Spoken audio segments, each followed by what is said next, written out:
Amin. Selamat pagi Bapak Ibu Saudaraku. Kita harus berpikir dengan serius, seakan-akan tidak ada waktu lagi untuk membenahi diri. Kita harus pikirkan ini, saudara. Dengan serius, seakan-akan tidak ada lagi waktu untuk membenahi diri. Itu yang pertama. Yang kedua adalah kita harus berpikir seakan-akan tidak ada kesempatan lagi untuk menyelamatkan jiwa-jiwa. Jadi yang paling pertama itu yang harus kita pikirkan dengan serius mengenai waktu untuk membenahi diri. Dan yang kedua, saudara, itu kesempatan untuk menyelamatkan jiwa-jiwa.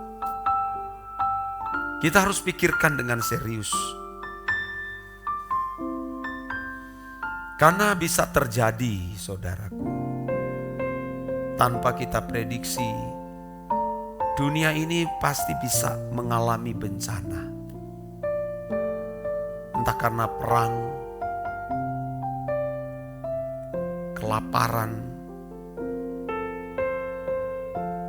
atau kedatangan Tuhan yang kedua. Atau seseorang meninggal dunia. Dan itu sangat logis atau realistis bisa terjadi kapan saja, saudara. Maka saudara-saudara, kita jangan sampai membuang waktu dengan percuma kepada hal-hal yang tidak berdaya guna, yang tidak menambah iman, yang tidak membuat pertumbuhan rohani kita lebih maju. Jangan sampai buang waktu terpercuma, saudara, kepada hal-hal yang tidak perlu untuk kita beri waktu. Karena jarum jam terus berjalan. Hari demi hari terus berganti. Minggu demi minggu, bulan demi bulan, bahkan tahun demi tahun. Terus bergulir dan berganti. Takkan kembali lagi, saudara. Kuasa kegelapan akan memberi kita banyak kesibukan. Jelas. Baik itu kesenangan, sampai kita gagal menjadi atau gagal fokus kepada Tuhan. Hari ini kita sibuk mau bangun rumah. Besok kita sibuk mau membeli villa. Lusa kita sibuk mau pilih kendaraan apa yang cocok. Minggu depan kita sibuk mempersiapkan perjalanan untuk wisata atau kemana. Tentu bukan tidak boleh kita membangun rumah,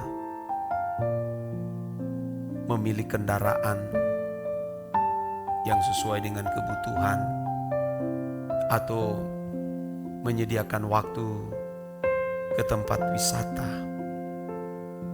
Boleh tentunya, saudara. Tetapi jangan kita lupa membenahi diri. Jangan lupa, karena kita harus selalu didapati Tuhan tak bercacat dan tak bercelah setiap waktu, saudara. Makin bertambah umur biologis kita, makin sampai kita tidak lagi memiliki hasrat berbuat salah atau berbuat dosa. Nah, seiring dengan kita membenahi diri setiap hari, pasti seiring dengan itu kita akan memikirkan bagaimana menjadi alat di dalam tangan Tuhan untuk bisa membenahi orang lain. Tidak mungkin kalau seseorang bertambah suci, bertambah kudus, lalu tidak menjadi alat di tangan Tuhan. Tidak mungkin. Seseorang yang terus membenahi diri setiap hari, makin hari makin suci, makin kudus di hadapan Bapa. Dia pasti akan memikirkan jiwa-jiwa. Saudara, pasti akan memikirkan jiwa-jiwa. Nah, setan bisa merusak hidup kita dengan banyak fokus. Sehingga kita tidak menyediakan waktu yang cukup bertemu dengan Tuhan. Tidak cukup waktu untuk berdoa, mendengar firman, atau dalam persekutuan dengan orang percaya lain yang baik guna membangun pertumbuhan iman bersama. Setan akan membuat banyak fokus yang lain.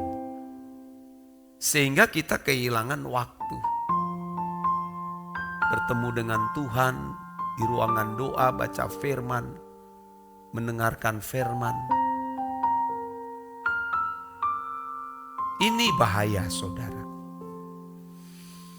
Bahkan apalagi ya kalau dewasa ini dengan maraknya gadget ya saudara, di mana-mana. Dan itu sudah lebih daripada orang yang kecanduan rokok. Sudah tidak mengenal batasan umur. Mau anak kecil, bahkan masih bayi pun saya melihat ada orang tuanya kasih pegang handphone. Dari bayi, saudara. Sudah tidak mengenal batasan usia. Dari usia bayi sampai nenek-nenek tua, kakek-kakek tua sudah punya gadget, saudara. Luar biasa. Lihat bagaimana perkembangan teknologi yang begitu cepat. Dan kalau gagal kita mempersiapkan berkat-berkat rohani kepada anak-anak cucu kita, mereka pasti akan menjadi makanan empuk kuasa kegelapan. Mereka akan diseret oleh dunia ini yang kejam. Sehingga Anda memperhatikan banyak orang, termasuk sebagian besar orang Kristen, tidak lagi memiliki fokus yang benar. Pada umumnya fokus mereka adalah hanya berorientasi pada pemenuhan kebutuhan jasmani.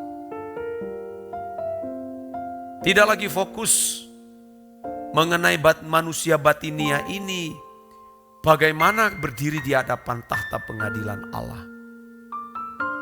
Apakah sudah bersih dan layak masuk di kerajaan sorga, atau pada akhirnya dilemparkan ke dalam lautan api.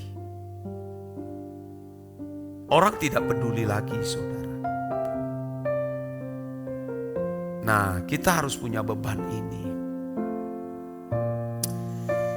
Buat doa pagi ini bukan kurang kerjaan, saudara. Tapi memicu saudara, memacu saudara, menstimulasi saudara. Ayo sadar, siuman. Jangan sampai saudara keburu mati, gagal mempersiapkan diri. Karena fokus saudara bukan ke hal itu. Padahal jelas Tuhan Yesus, Bapa berkata tentu kepada Rasul Paulus yang dipercayai sebagai rasul, kalau kamu dibangkitkan bersama-sama dengan Kristus, carilah perkara-perkara yang di atas. Pikirkanlah perkara-perkara yang di atas, di mana Kristus ada. Artinya fokuslah kepada hal itu. Bukan berarti lalu kita tidak bertanggung jawab mengurus rumah tangga, menyekolahkan anak. Bukan tidak bertanggung jawab. Kita pasti akan bertanggung jawab. Tapi ada perkara yang harus kita pikirkan. Karena semua kita, saudara, sedang mau berpisah. Anda mau percaya atau tidak, semua kita akan berpisah satu dengan yang lain. Kita sedang menuju perpisahan. Orang tua suatu hari nanti akan meninggal dunia dan meninggalkan anak-anaknya. Kalau dia suami, dia akan meninggalkan istri. Kalau dia istri, dia akan meninggalkan suami. Kalau dia anak, meninggalkan orang tuanya, cucu. Jadi kita sedang menuju perpisahan loh. Nah, saya bingung kalau sampai melihat saudara ya, hidup dengan senang-senang pesta pora, tidak mempedulikan hal ini. Wah saudara, ngeri. Apapun yang kita miliki, mau kekayaan, kita pasti berpisah. Makanya lagu-lagu kita naikkan ini yang Pak Eras ciptakan ini luar biasa. Selamat malam saat berpisah, dunia yang semakin nampak indah. Malam ya, aduh saya mulai lupa lirik itu, tapi bagus itu. Manisnya aku tinggalkan untuk selamanya. Suatu hari nanti kan jadi, mentari takkan bersinar lagi. Suasana mencekam, dunia yang semakin kelam. Wah, pasti akan berpisah satu dengan yang lain. Nah, sebelum keadaan itu terjadi, saudara, ayo benahi diri dan milikilah belas kasihan Tuhan untuk menyelamatkan jiwa-jiwa yang lain. Ini menjadi pesan Tuhan bagi kita sekalian. Amin.